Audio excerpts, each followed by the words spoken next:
నమస్తే. October month మీనరాశి వాళ్ళు గనుక మనం చూసుకుంటే ఎలా ఉందో చూద్దాం.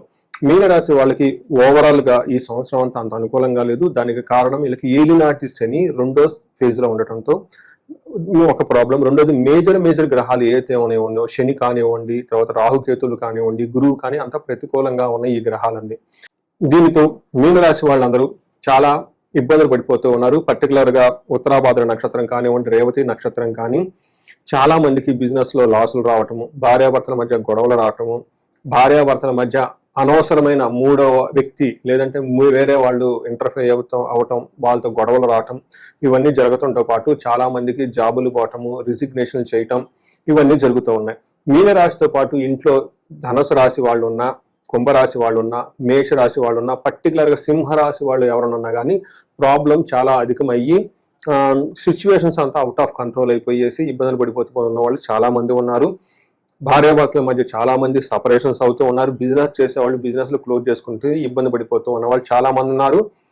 చాలా ఎక్స్ట్రీమ్గా కండిషన్స్ ఉన్నాయి.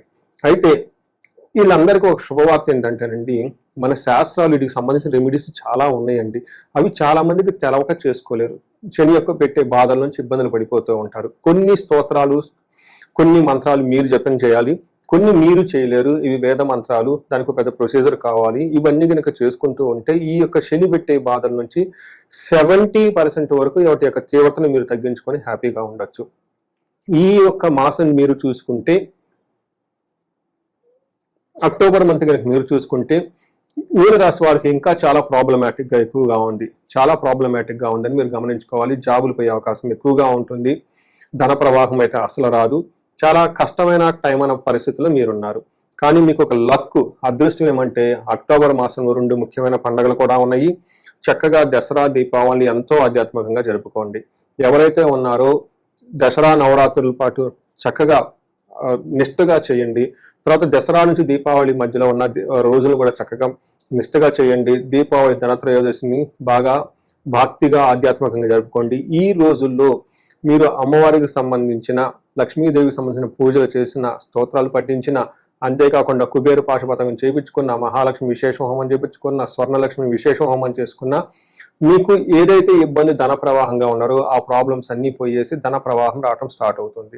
శని యొక్క బాధలు కూడా చాలా వరకు తగ్గించుకునే పరిహారాలు ఉన్నాయి.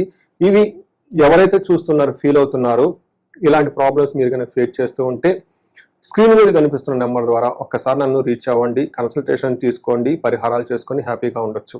నెక్స్ట్ మీనరాశి వాళ్ళు కనుక చూసుకుంటే ఈ అక్టోబర్ మాసంలో 3 గ్రహాలు మారుతూ ఉన్నాయండి. 3 గ్రహాలు, ఈ 3 గ్రహాలు కూడా వీళ్ళకి ప్రతికూలంగా ఉన్నాయని మనకు చెప్పవచ్చు.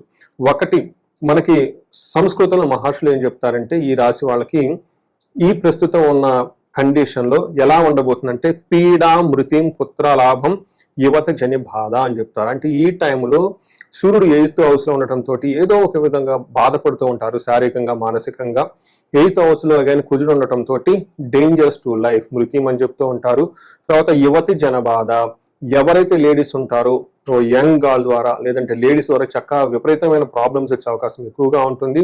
భార్యాభర్తల మధ్య తీవ్ర స్థాయిలో గొడవలకు వెళ్ళిపోయేసి మూడవ వ్యక్తి ఇంటర్ఫేర్ కావడంతో మీ యొక్క రిలేషన్షిప్ చాలా వీక్ అయ్యే అవకాశం ఎక్కువగా ఉంటుంది. మీరు చాలా క్లవర్గా ఉండాలి. ఇవన్నీ మీకు శని పెట్టే బాధలలో భాగంగా అని గమనించుకొని పేషెన్సీగా ఉండటం చాలా ఉత్తమం. అంతేకాకుండా ఈ టైంలో పుత్రుల ద్వారా కానీ సంతానం విషయంలో కూడాను మీకు ఇబ్బందులు వచ్చే అవకాశం ఎక్కువగా ఉంటుంది. ఈ విషయాన్ని గమనించుకొని కొంచెం పేషెన్సీగా, సహనంగా ఈ రాశి వాళ్ళు ఉండటం చాలా ముఖ్యం. 8th హౌస్లో సూర్యుడు ఉండటంతో మనకి మహర్షులు ఏం చెప్తారంటే దుర్దోష శత్రు సంవాదో గమన వ్యథ దుఃఖవార్తాశ్రుతం చైవ అష్టమస్తే యథారవిహి అని చెప్తారు. అంటే ఈ టైంలో మనసు అనేది మీరు చెడు పనులు చేయాలని ఒక ఆలోచన వచ్చేస్తూ ఉంటుంది. తర్వాత శత్రువులతో గొడవలు పడే అవకాశం ఎక్కువగా ఉంటుంది. ప్రయాణాలు చేస్తే ఇబ్బందులు పడే అవకాశం ఎక్కువగా ఉంటుంది.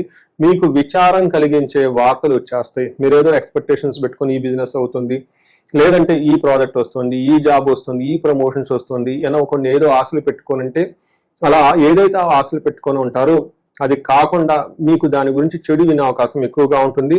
ధనాన్ని కూడా కోల్పోయే అవకాశం ఎక్కువగా ఉంటుంది. ఇవన్నీ సూర్యుడు మీకు 8th హౌస్లో ఉండటం వల్ల కొంచెం ప్రాబ్లమ్స్. తర్వాత కుజుడు మీకు అగైన్ 8th హౌస్ లోనే ఉండటంతో ఇక్కడ మిక్స్డ్ రిజల్ట్ ఇస్తారు. 1 స్థాన నాశనం రుణచ్ఛేద, మీకున్న పొజిషన్ కోల్పోయే అవకాశం ఎక్కువగా ఉంటుంది. రిజిగ్నేషన్ చేసే అవకాశం ఎక్కువగా ఉంటుంది. తర్వాత రుణచ్ఛేద, విపరీతమైన అప్పులు చేయాల్సి వచ్చి అప్పుల బాధలు మిమ్మల్ని ఇబ్బంది పెడుతూ ఉంటారు. దీనితో పాటు కసారోగ పీడనం, మీకు విపరీతమైన దగ్గు వచ్చేస్తుంది. ఏదైనా పని చేస్తే కలిసి రాకుండా ఉండే అవకాశం ఉంటుంది. కానీ ఒక్క విషయంలో కొంచెం ఇంపార్టెంట్, ఇన్ని ఇబ్బందులు ఉన్న ధన ప్రవాహం ఏదో ఒక విధంగా అయితే మీకు వచ్చేస్తూనే ఉంటుంది. టెంపరీగా మీకున్న ఇబ్బందుల్ని ఆ టయానికి ఏదో విధంగా డబ్బు వచ్చి ఆదుకుంటూ ఉంది. ఇంకొక ముఖ్యమైన విషయం మీనరాశి వాళ్ళు గుర్తుపెట్టుకోవాలి, పర్టికులర్గా with respect to the opposite sex.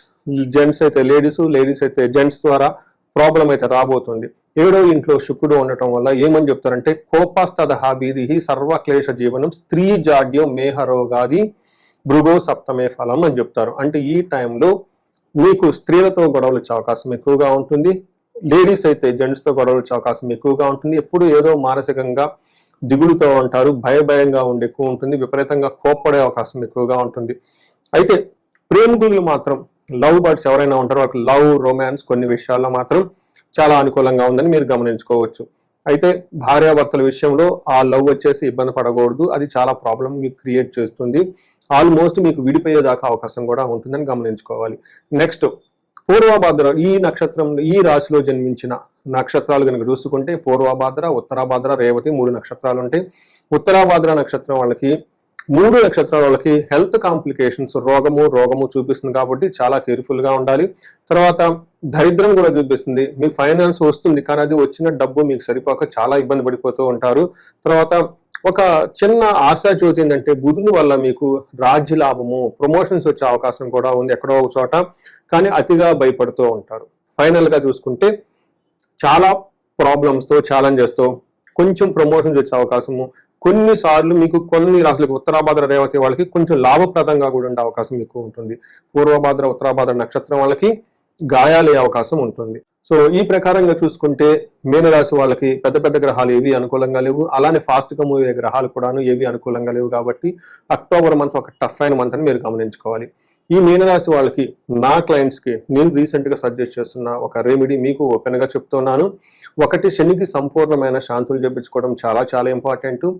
వీటితో పాటు శనికి సంపూర్ణ శాంతులతో పాటు మీకు గ్రహ జపాలు, మీకు ఇండివిజువల్గా ఏ దశాభుక్తులు ఉన్నాయో అవి కూడా చూసుకొని, అక్కడ కనుక ప్రాబ్లం ఉంటే వాటికి కూడా గ్రహాలకి శాంతులు అవన్నీ చెప్పడం చాలా ముఖ్యం.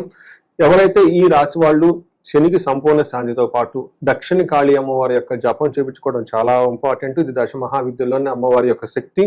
ఎందుకంటే దక్షిణ కాళిక అమ్మవారు శనికి అధిష్టాన దేవత కాబట్టి ఈ గ్రహం జపం చేయించడం కూడాను చాలా వరకు శని బాధల నుంచి ప్రభావము, శని పెట్టే ప్రభావం నుంచి బయటపడే అవకాశం ఎక్కువగా ఉంటుంది.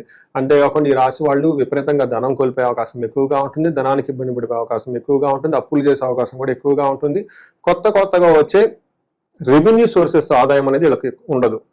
ఇలాంటి వాళ్ళు ఎవరైనా కనుక ఉంటే మీరు ఇమ్మీడియట్గా హై ప్రయారిటీతో ఈ టైంలో దీపావళి దసరా మధ్యలో ఉన్న టైంలో కుబేరు పాశుపతం కానివ్వండి, 1-2 సార్లు మహాలక్ష్మి విశేష హోమం కనుక చేయించుకున్న, స్వర్ణలక్ష్మి విశేష హోమం చేయించుకున్న, మీ చుట్టూ కొత్తగా రెవెన్యూ సోర్సెస్ వచ్చి మీకు ఆదాయం పెరిగే అవకాశం ఎక్కువగా ఉంటుంది. సో ఈ అవకాశాలను అంతా సద్వినియోగం చేసుకొని తగు పరిహారాలు చేసుకొని మీరు జీవితంలో 10 అంతలు ముందుకెళ్ళాలని నేను కోరుకుంటున్నాను. మీకు అష్టైశ్వర్యాలు భోగభాగ్యాలు కలగాలని చెప్పి కోరుకుంటున్నాను. నమస్తే.